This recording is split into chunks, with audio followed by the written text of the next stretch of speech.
Bismillahirrahmanirrahim. Assalamualaikum warahmatullahi wabarakatuh. Perkenalkan, nama saya Nurhati Sulaiman, NPM 033321111073. Saya mahasiswa dari Universitas Hairun Ternate, program studi Pendidikan Guru Pendidikan Anak Usia Dini. Baik, pada video kali ini saya akan membahas materi tentang jenis-jenis komunikasi dan faktor-faktor yang menghambat komunikasi dalam pendidikan. Untuk memenuhi tugas ujian akhir semester dari mata kuliah Komunikasi Efektif dalam Pendidikan dengan dosen pengampu Ibu Nurhamsah Mahmud, SPD, MPD. Baik, langsung saja ke materinya. Yang pertama yaitu ada jenis-jenis komunikasi. Ada 4 jenis komunikasi, yaitu verbal, non-verbal, tertulis, dan visual. Yang pertama yaitu komunikasi verbal. Komunikasi verbal adalah penggunaan bahasa untuk mentransfer informasi melalui berbicara atau bahasa isyarat. Berikut beberapa langkah yang dapat dilakukan untuk mengembangkan keterampilan komunikasi verbal. Yang pertama, gunakan suara bicara yang kuat dan percaya diri. Yang kedua, gunakan mendengarkan secara aktif. Yang ketiga, hindari kata-kata pengisi. Kemudian yang kedua, komunikasi nonverbal. Komunikasi nonverbal adalah penggunaan bahasa tubuh, gerak tubuh, dan ekspresi wajah untuk menyampaikan informasi kepada orang lain. Ini dapat digunakan baik secara sengaja maupun tidak sengaja. Berikut beberapa langkah yang dapat dilakukan. Yang pertama yaitu perhatikan bagaimana perasaan Anda secara fisik. Yang kedua, bersikaplah sungguh-sungguh dengan komunikasi nonverbal Anda. Yang ketiga, tiru komunikasi nonverbal yang menurut Anda efektif. Kemudian yang ketiga, ada komunikasi tertulis. Komunikasi tertulis adalah tindakan menulis, mengetik, atau mencetak simbol seperti huruf dan angka untuk menyampaikan informasi. Berikut adalah beberapa langkah yang dapat diambil untuk mengembangkan keterampilan komunikasi tertulis Anda. Yang pertama, berusahalah untuk kesederhanaan. Yang kedua, jangan mengandalkan nada.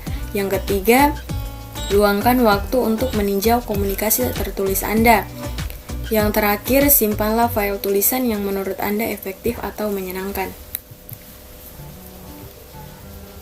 Yang keempat atau yang terakhir yaitu komunikasi visual. Komunikasi visual adalah tindakan menggunakan foto, seni, gambar, sketsa, bagan, dan grafis untuk menyampaikan informasi. Berikut beberapa langkah yang dapat dilakukan untuk mengembangkan keterampilan komunikasi visual Anda. Yang pertama, tanya orang lain sebelum memasukkan. Yang kedua, mempertimbangkan audiens Anda. Baik, materi selanjutnya yaitu faktor-faktor yang menghambat komunikasi dalam pendidikan. Yaitu yang pertama yaitu gangguan fisik. Gangguan fisik biasanya berkaitan dengan situasi, tempat, dan suasana pada saat komunikasi berlangsung. Gangguan fisik lebih mengarah pada keadaan cuaca atau iklim yang tidak kondusif, suasana ribut, bising, tempat belajar yang tidak memadai, dan sebagainya. Yang kedua, gangguan mekanik. Gangguan ini berkaitan dengan alat atau media yang kita gunakan dalam berkomunikasi. Suara yang terputus-putus akibat mikrofon yang jelek atau gambar yang buram. Presentasi seorang guru menjadi terhambat karena tidak tersedia infokus, padahal materi yang akan disampaikan semua berada pada file di komputer. Yang ketiga, gangguan semantik. Semantik merupakan pengetahuan mengenal pengertian kata-kata yang sebenarnya. Kata yang sama akan diartikan berbeda untuk orang-orang yang berlainan. Kata cokot berarti ambil untuk orang Sunda, sedangkan untuk orang Jawa berarti makan. Banyak kata-kata yang maknanya berbeda bila kita tidak memahami konteks yang menyertai dalam suatu proses pembelajaran. Yang keempat, gangguan budaya. Setiap masyarakat memiliki lambang-lambang tertentu untuk mengungkap sesuatu sesuai dengan kebiasaan dan tradisi kelompok sosial masing-masing. Orang India untuk mengatakan setuju dengan cara menggelengkan kepala ke kiri ke kanan. Sedangkan orang Indonesia isyarat itu menunjukkan ketidaksetujuan. Demikian pula acungan jempol akan diartikan berbeda dengan kelompok sosial yang berbeda. Kelima, gangguan kepentingan. Komunikan hanya akan memperhatikan pesan dan yang dianggap ada hubungannya dengan kepentingan dia. Kepentingan membuat seseorang selektif dalam menanggapi suatu pesan.